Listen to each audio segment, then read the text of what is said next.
आपसे बुरा वैसे भी कोई नहीं है इस दुनिया में। मैं मानता हूँ। आपके जैसे शख्स को माफी मांगते हुए देखकर मैं क्या हूँ, मेरी अहमियत क्या है, इसका अंदाजा तो आपको हो ही गया। इसरा की वालदा जिस तरह इसरा का साथ नहीं देंगी और उसे उसी घर में रहने का कहेंगी, इसरा की इज्जत अब सुल्तान के सामने दो कौड़ी की होकर रह जाएगी, क्योंकि इसरा जिस तरह बेयार और मददगार हो चुकी है, उसके बाद सुल्तान का उस पर हावी होना तो बनता ही है।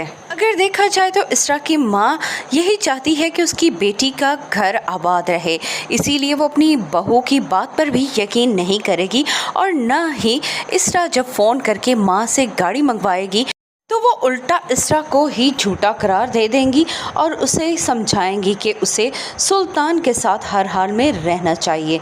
जिस तरह अगर सुल्तान को उसने किसी लड़की के साथ देख भी लिया है तो हो सकता है ये उसकी कॉलीग भी हो, लेकिन इसरा अच्छे से जानती है कि ऐसा कुछ नहीं।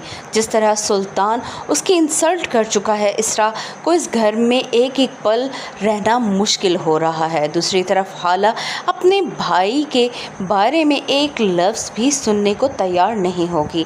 इसरा जब हाला से इस बात का जिक्र करेगी तो हाला भी इसरा को ही इल्ज़ाम देगी कि उस वक्त तुम खुद ही सुल्तान के साथ शादी करने पर तैयार थी। यहाँ सिर्फ इसरा का भतीजा ही है जो उसे अच्छे से समझ सकता है। उसकी भाभी तो उसका साथ दे रही है, मगर जिस तरह उसकी माँ ने उसका साथ देने से इनकार किया है, इसके बाद इसरा की ज़िंदगी और भी मुश्किल होने वाली है।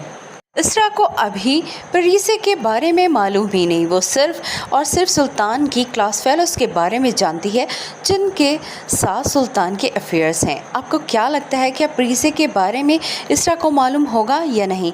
अपनी राय से ज़रूर आगाह करें। वीडियो पसंद आई हो